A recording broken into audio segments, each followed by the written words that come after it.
All right, guys, so any general questions from that quiz before we get into homework questions? All right. Before I get to homework questions, I do have a couple of you guys looked at one of the problems a little incorrectly. So it didn't have to do with sign, but just to kind of show you a sign. Is there a difference between these two? Yes. Okay, good. All right. In this one, what's being squared? Yes. In this one, what's being squared? The whole thing. So if we wanted to take a derivative, the approach I would take would be very different in both. What would the main thing be on the first one? What's the main rule? Power rule. I love it. And then the chain rule, because the sign is inside of the square. So this guy's derivative. Careful. I'm sorry, I'm saying it backwards. This would be the power rule. This one, the x squared is on the inside, right? Yeah. That's my bad. So this one is the main thing is the chain rule. This one, the main thing is the power rule. Yeah, good. So it'll be cosine of x squared. No, what's inside? X squared. So then the derivative of the inside function would be 2x. Right? And you put that out front and you're done. This one. 2 seconds. Yeah, I like it. So the one that we had trouble with was the natural one. So some of you guys had a problem that it was related to this kind of thing maybe. Right? We had a little more in the inside. Let me just make it simpler to look at. That is very different from that. So some of you guys, I like it. You said, I appreciate this. You said, Jeff, the problem game is too easy. Let me draw some parentheses in and make it harder, and then I'll do that problem. And that's like, no, don't do that to yourself. Right? So these are very different. So to do this guy's derivative, and actually to do this guy's derivative, what really should I do first? Take the ln. Put the ln's there. Put the 3 out. Right? Can I do that here? No. Probably not with the tone I just used. No. Right? I can't do that here because if it's a log of something to a power, then the power can come down. This is 3 ln's being multiplied. That's not going to... No, I can't do shit with that. Right? So here, I would hope you would bring the 3 down. But even if you didn't, if you just started doing this guy's derivative, the derivative of ln of anything is 1 over that thing. That's the definition of ln's derivative times the derivative of the inside. What's up? Wouldn't, in this case, would it be 3 on the top, too? Because if you brought the 3 out? I didn't bring the 3 out. Oh. I'm saying if I don't bring the 3 out. If I do bring the 3 out, it's easy. If I bring the 3 out, 3 ln x, its derivative is going to be 3 over x. Done. Okay. But if I don't, I better end up at the same place. So, times what? 3x. 3x squared, because the inside is x cubed, so it's derivative. So it's 3x squared over x cubed. 2x is canceled, 3 over x, which you would get to a lot quicker if you just apply the rule of logs. This, how would I take... Oh, sorry, good. Sorry. So you're saying with the first one, you cannot take the 3 out? No, you can. I just want to show you, if you didn't, this is what it would have to look like. But I totally would hope that you would write this like this, because then its derivative would be quick and easy. Yeah. Here, you still get to 3 over x, but it takes a while. Okay. All right, cool. This one, you cannot take the 3 down, because it's not in the right form to apply that property. So how would you do its derivative? 3 ln x squared. Good, because anything cubed happens like this. Times 1 over x. Yeah, so it'll be 3 ln of x squared over x. Whew. Very different, because they're not the same function to begin with. So be very careful when you start drawing parentheses in. You might be changing what I'm asking, making it harder or easier, which from my perspective, both of those are bad. All right, answer the question I asked. All right, I like it. Okay. So that was one of the main things I wanted to point out. Any other questions on the quiz before we move to homework questions?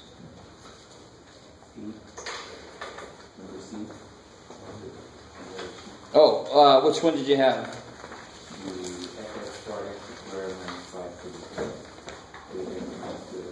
All right, so everybody had a problem that was like something to the fifth, something to the third or fourth or something, right? And we've actually kind of worked on the problem before. So everybody had something that looked like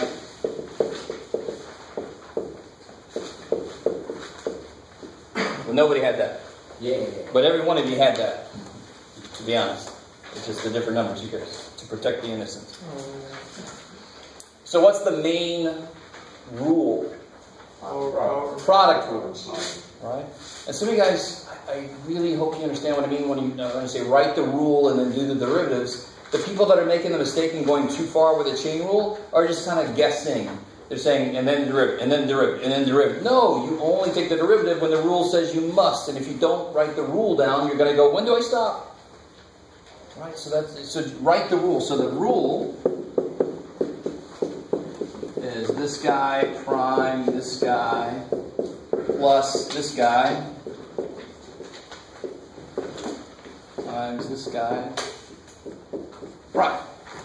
A good old product. Now, to do this guy's derivative takes what? Yeah, the 6 comes down. What happens up here?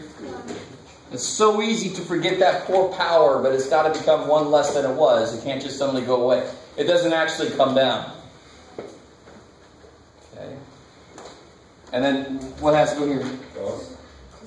2, because it's derivative of the inside. This is chain rule. And then what's here? That's still there, right? So some of you guys are still doing like derivative. You can't do the derivative of both at the same time. So these rules, one way to look at them is they want to be fair. Each of them gets their own turn. Right? Alright, some of you guys look at that wide-eyed. That's just this first thing. That's just this first piece. That's the derivative here, and then that's still there. Plus, this is here. And then how's this derivative? Let's make it more interesting. Let's put a squared there. 5 times 3x squared minus 2 to the 4th times 6x. Now, if you stop there, I'm going to take some points off because, like I said, if it's some simple simplification you can do, I want you to do it. 30x. So yeah, you can accumulate these out. It'd be 12 times blah blah, right? Plus 30x times blah blah. Real quick. Is everybody semi-cool with what's happening here? What was the overall degree of the original function? 6th degree. No. Thank you for playing. Yeah. No? 7. Of the whole function? 11! Yes! What's the highest thing this has? 6. What's the highest thing that has? Well, actually, this gets more interesting. The original one I had was 11. That's my bad. But then that makes it freaky. So look at the original one real quick. That makes it freaky. This would be 11. And notice if I look at this, each of these are 10. Right? If I take away that inner crap, it makes it kind of weird. So even if I put the inner crap back in, we could analyze this. This would be, this highest power would be 10 plus 6 is 16. So look at each of these. Like here, this would be, this 12. Is 8, 14, 15, right? It's 1 less than it was. Do you kind of see what I'm saying? So even if I make something disgusting, if it's polynomial in nature, the degree of the resulting terms cannot have to be at most 1 less than what it was originally. And we know that. What's the root of x fourth? Basically x cubed, right? We've talked about that before. Even before we learned the freaking power rule, we talked about that. I like it. It's just interesting to notice.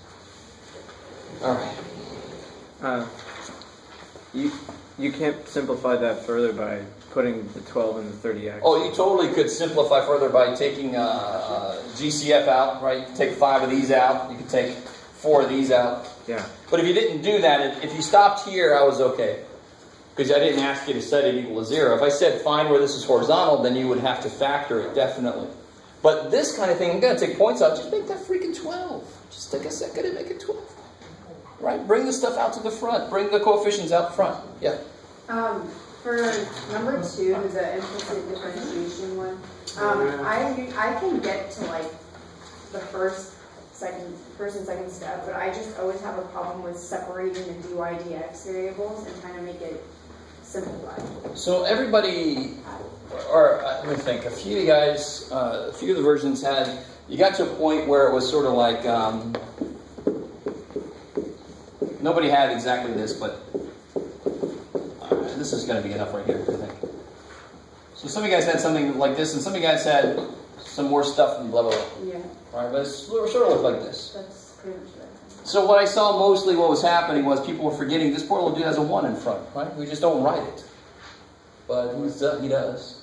So if I bring my dy dx over stuff, of course I want to get all my dy dx terms together, because then what can I do? Take it out. So there's only one of them. But I had way too many people that were suddenly able to add these together, even though they are not like terms. All right. So this is blah times this plus 1 times this. So if I take a dy dx out, I'm left with 4 secant y plus 1. And then you divide that business. Cool. I did have a couple of people complaining that they didn't have a calculator and they weren't able to do the next one. But my God, you got to know what secant of 0 is. You better know what tangent of 0 is. Don't complain you don't have a calculator. Shit. Secant of 0 is 1. Oh. Yeah, why is it 1? Because it's 1 over cosine. 1 over cosine. I like it. Cosine is 0 is 1. I like it. So you have to know. What about secant squared? Pi over 2, pi over 3, pi over 6, 0, 2 pi. Secant squared would still be 1. I like it. Tangent, you can figure out, so forth. What?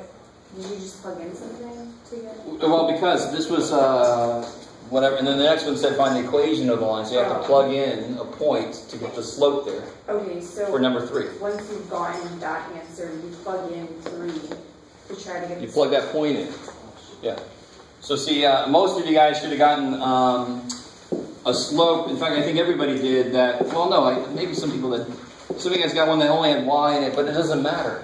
If the point I'm using was 2, 0, then you put a 0 in for y, and you figure out what the slope is. Right?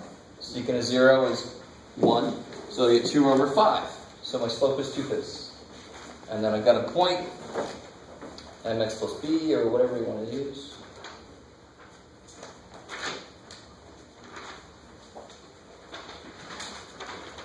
Alright, watch what I do.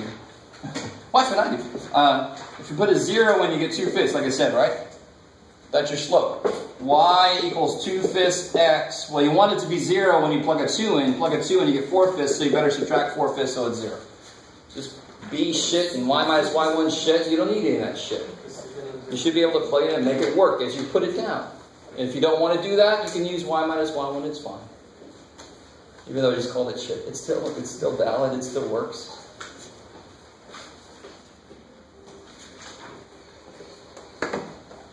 Alright, cool. Anything else from there?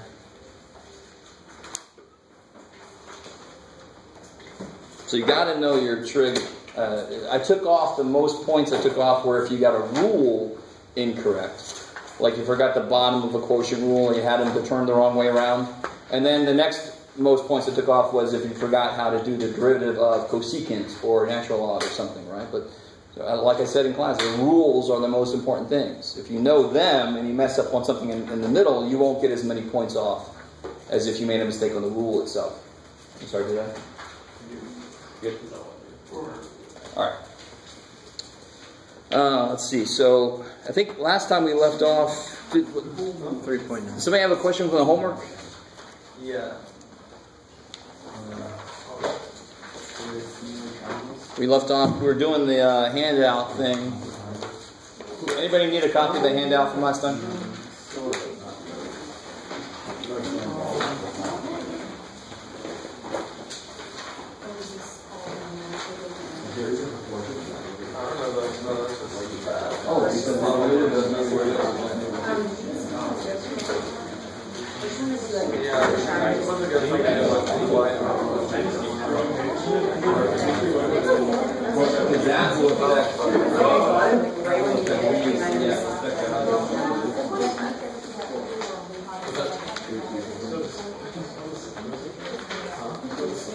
And then time.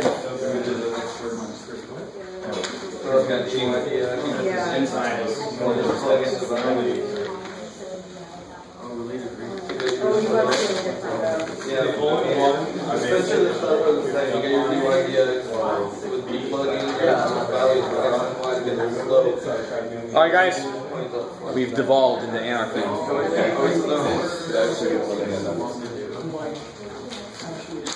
So you had a question? Yeah. Where are we at? On 75 on 35, I got my dy dx and like set it equal to -1 for the tangent slope, but I still can't like I wasn't able to isolate and solve for x. All right, so let's see. This might be a good little review problem to do. So guys, take a minute and if you already did this problem, just kind of stare at your favorite point in the wall. But take a minute. This is number 75 in, where am I at? 3.5. 3.5. Implicitly differentiate this thing. That's the first step.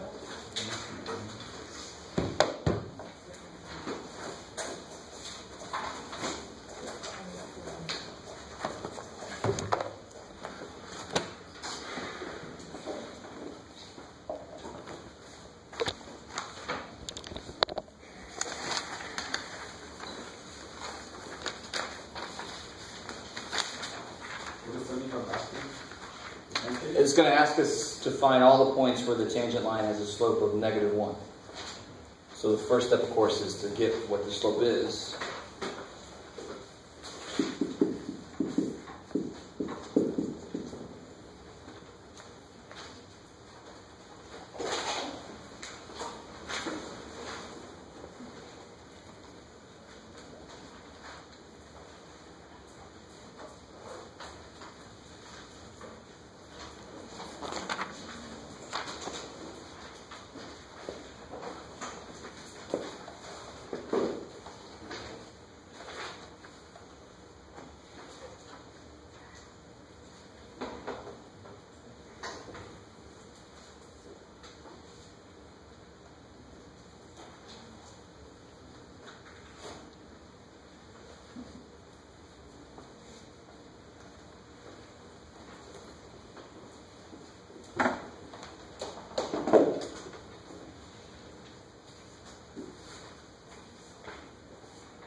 Of course, you keep saying that. I feel like I already tried to do it. I saw way too many of you guys on the quiz.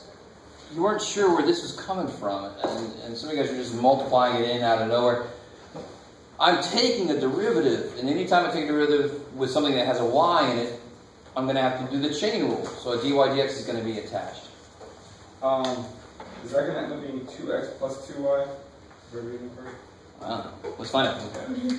So let's see. To do this, what do I have to use? Product rule. So it'll be 2x, leave the y squared alone, plus x squared. So 2x squared y dy dx, because chain rule comes into play. Y is the inside function. Plus this little dude. Yeah, good. Y plus x dy dx. Xy shows up so much, you're going to start to remember this, right? Then maybe somebody won't hate it as much.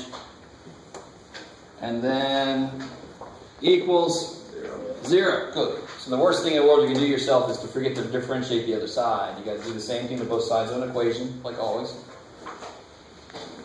So where's all my dy dx stuff? Here and here. So I want to get rid of everything else. So I'll have dy dx 2x squared y plus x equals negative 2xy squared plus, plus minus y. Are you guys cool if I just do this? Yeah. Even if you weren't, it did it anyway. I just divide by the best you don't want. Is that cool? And I went kind of quickly over that, but that's... Some of us, I know we have some trouble with getting the dy dx by itself, but I can't say this without sounding like a dork, but that is algebra level thing, right? This dy dx, you can replace it with u if you want to. It's just a variable that I'm getting by itself. That's all. It's nothing amazing. This is the weird step. This is the new step. This is the calculus step, and then it's algebra. And now the second part of this problem says, find all places where this slope is -1, right? -1? Yeah. Cool. So it says find all points where a slope is -1. So what do you do? Set that equal. Yeah, set that equal to -1. So you take -2xy squared minus y over 2x squared y plus x equal to -1. So what would you start? Well, how would you do then? What would you do? Multiply both sides. Yeah. You're a little concerned that you have two freaking variables in there, but you just start attacking it just to see what the hell's going to happen. Is it cool? If I multiply that up and divide the negatives here will cancel.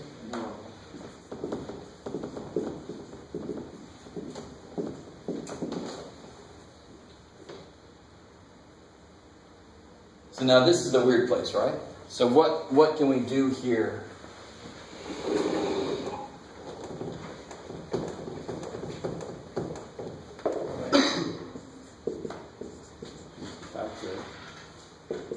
Sort of, yeah.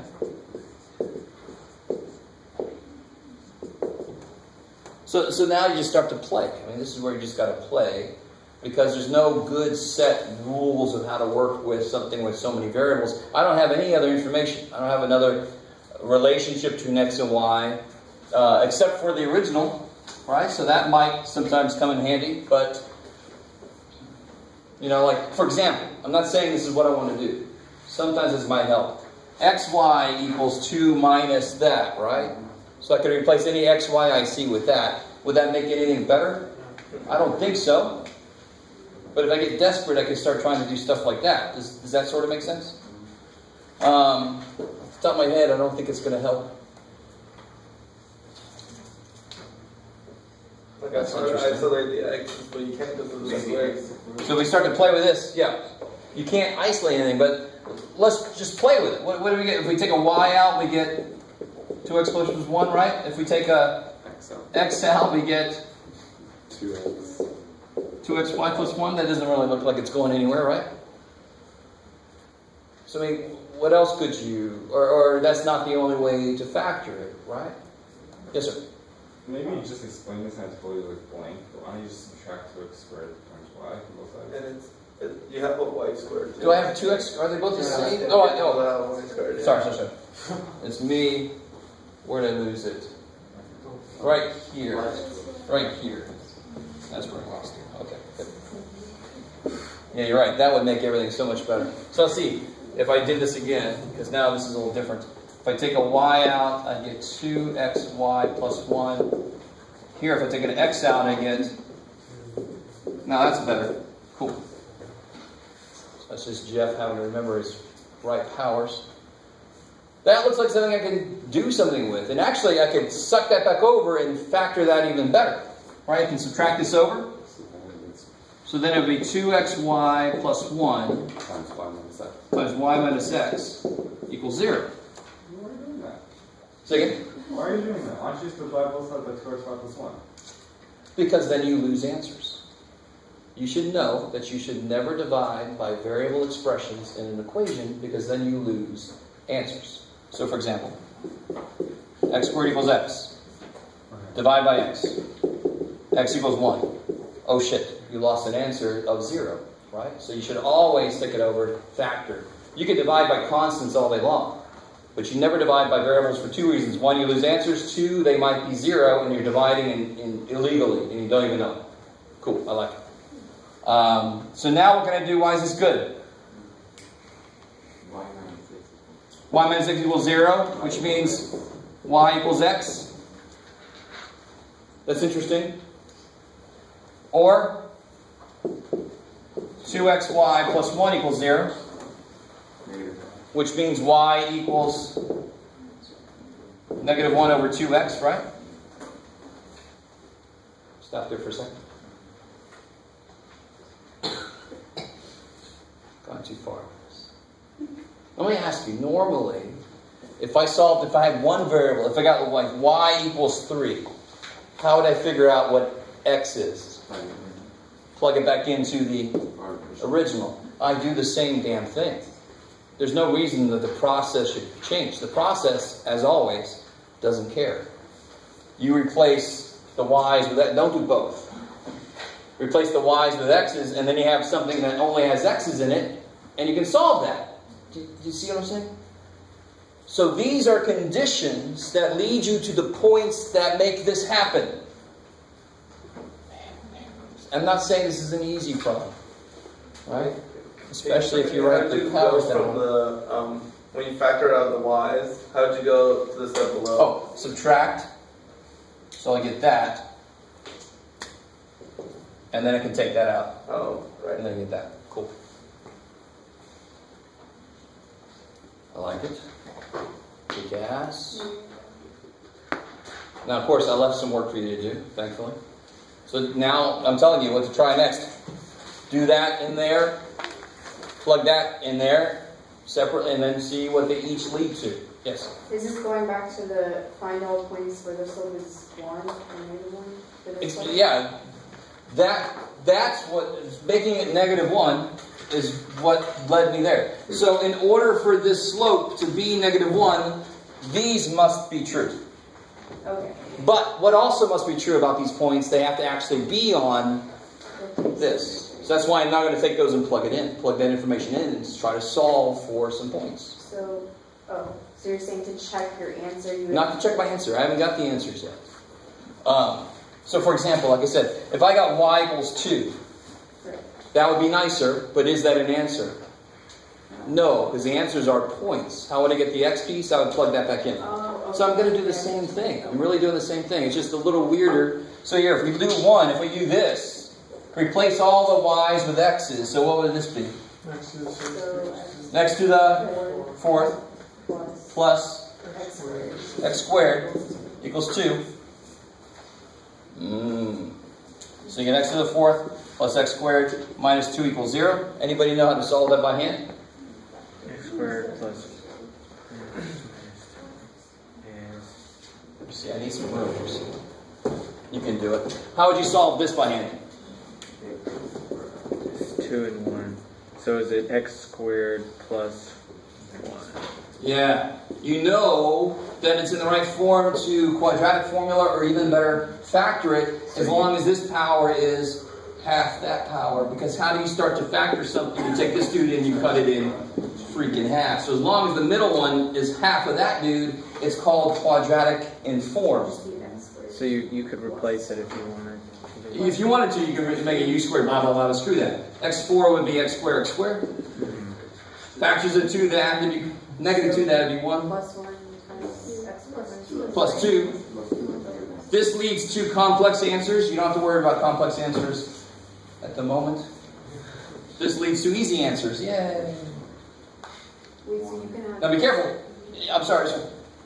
What led me down the path where I am right now? Which condition did I use? Y equals x. So I know that this is the y equals x condition. So what answers do I get here? 1. Who do what?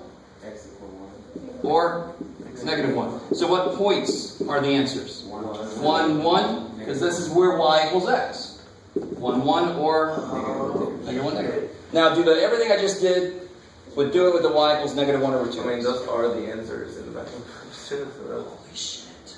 Wait, what? The back of the book got it right. I'm like... So again, what got me here was this condition, right? That's what got me started. Isn't that, I took that and I replaced the y's with x's? Right, so but why are the y's 1 and negative 1? Because y equals x. Y equals x. Oh. Good. So when you do this one, you're going to replace the y's with this, right? You're going to plug that in, you're going to get answers for x, and then whatever x is, y must be negative 1 over twice that. Because that's what that requirement is for that one. Now that is definitely more than we're used to, but just a little bit more. It's got the same flavor. I got something, I plugged it back in so I can get everything. But it's a little more general now, because it's not y equals a number, it's y equals a requirement of x, right? Y must equal x. So once I get x, y is the same damn thing. Once I get x, y is this mess. Yeah? But when you do the other one, it chances that it doesn't fit. Oh, so it gives you no solution? Yeah. Beautiful, even better. You gotta love it when you get 0 equals 1 or something like no solution. Yay. I'm done with that one. But if it did give you like x equals 3, then y would be negative 1/6. Because that's the relationship between y and x for that part that you're working on. So weird. That's right. But see, you were correct in that you were concerned, and I love that I made a mistake with the power, but you were correct when you were concerned about x and y. What the hell do I do? But that's what pre-calc is supposed to do, especially with a trigonometry. Start to make you realize you just got to play with shit. Try something. So this is very factorable. So you factor and just hope to God. And if it doesn't work, then you move stuff around. You try it again. You just play around with it. And if that doesn't work, then you're like, maybe I gotta go see somebody. Right? Because like, you get kind of weird. Before we go, can we try 44 again? I tried that one, but I couldn't figure it out. Man.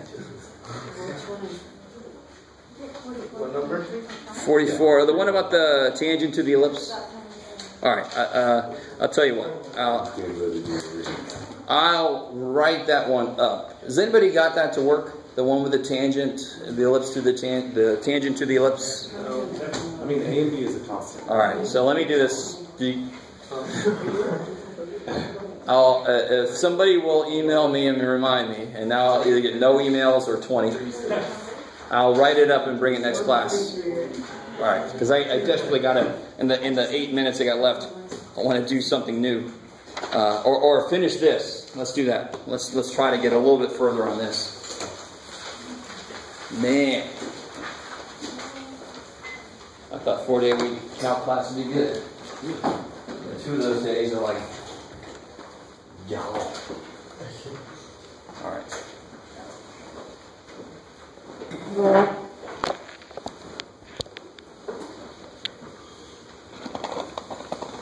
So last time we got a little bit done with the first one, so I'm hopefully going to finish the first one out. We'll see what happens.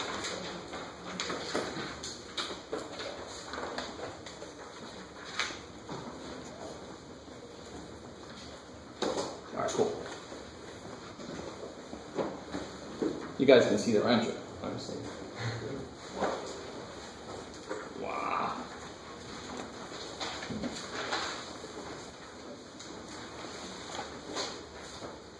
Alright.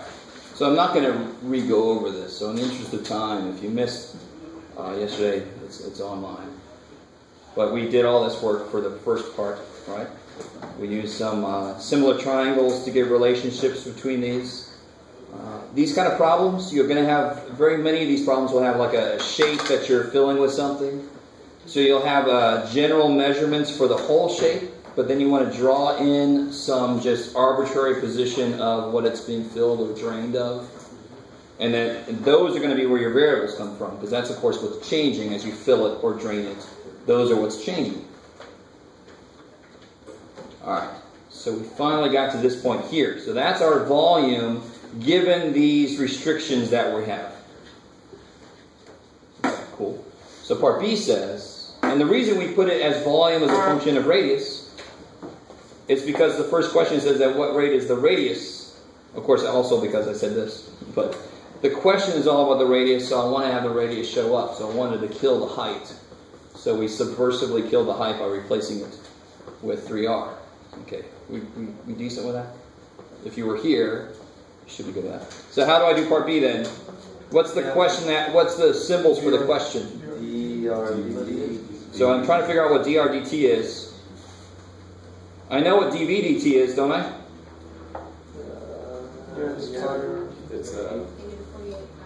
It's 48, yeah, negative, I like it. Pi, blah, blah, blah. You have to put the units in when you do the math. Worry about it later. And I've got this relationship for V, so of course what am I going to do? Good, take derivative with respect to time, so I get dv dt equals 3 pi r squared dr dt. And now you see why I said this last piece, right? Because it's dependent on what the radius is. It's going to, if you've ever drained something that had a weird shape to it, you know how it changes. If you're filling it or draining it, how it changes. The reason is, if I have a constant, if I'm filling it, it's getting wider and wider. So the rate at which the height is increasing is going to slow down, because now the water's got to go further across. Does that make sense? This is just the reverse of that. So what's this? Negative 48 pi. Wait, where did the negative 48 pi come from? Oh, right. Or is it a positive? Huh? Is it a positive? Well, you can look at it. Negative I'm fine with because it's draining. Oh. And that makes sense because my dH dt, for example, and both my dr and dH should be getting smaller. So the negative would represent that they're getting smaller. Like a negative speed would mean you're going away from me or towards me, depending on what the distance is. Yeah. So if it was filling up, it would be positive? Yes. Cool. And to be honest, you don't even have to really put that negative in there, because you can then say it's going this fast. How do I say it? Screw it. We'll leave it at this. Where did you get 3 pi r squared from? We took this and we implicitly derived it to get the rates to show up. Right? So I have a relationship between the volume and the radius, which means if I use implicit differentiation, I get a relationship between the rate of change of the volume and the rate of change of the radius, which is why the very creative title, Related Rates. So now I can plug in what's R? 16 squared, and then I can figure out what dr dt is. Alright, so then I can be smart about this. Negative 48 pi divided by 3 times 16 times 16. 48 is 3 times 16. So then I get, did I lose a pi somewhere? Poor little pi, dude. So thankfully the pi goes away too. So I get dr dt equals negative 1/16. I like it. And what's the units on that? Oh, I'm sorry. What's up? Oh, I'm off the chart. You got to let me know. Oh. What's the units? Feet per second. Feet per second. I like it. Feet, because we divided feet cubed by a couple feet. So that leaves a single foot. Single feet. Single feet. Alright, cool. What do we got? Ooh, look at that. We got some time. Watch. This next part is cool. I got to get you to understand. The next part, this last thing, so be careful. The next part might make you think that you have to go back and like redo part B, except you want volume to be in terms of, but what's the relationship between height and radius? We had to get that, didn't we? Height is 3. Height is 3r. So what's dH dt?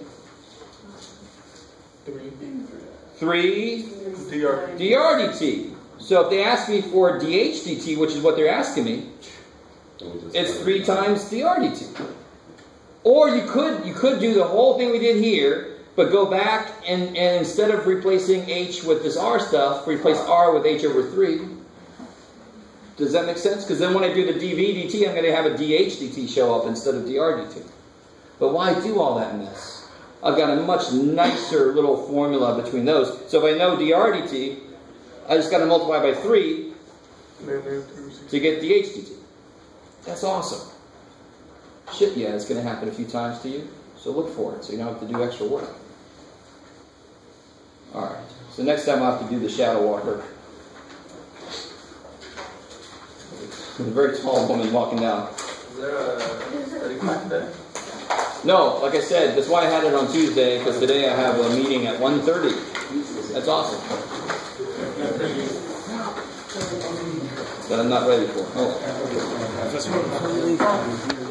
So you said to do the product rule, which is, I did the product rule. The only thing I made an algebraic mistake of moving these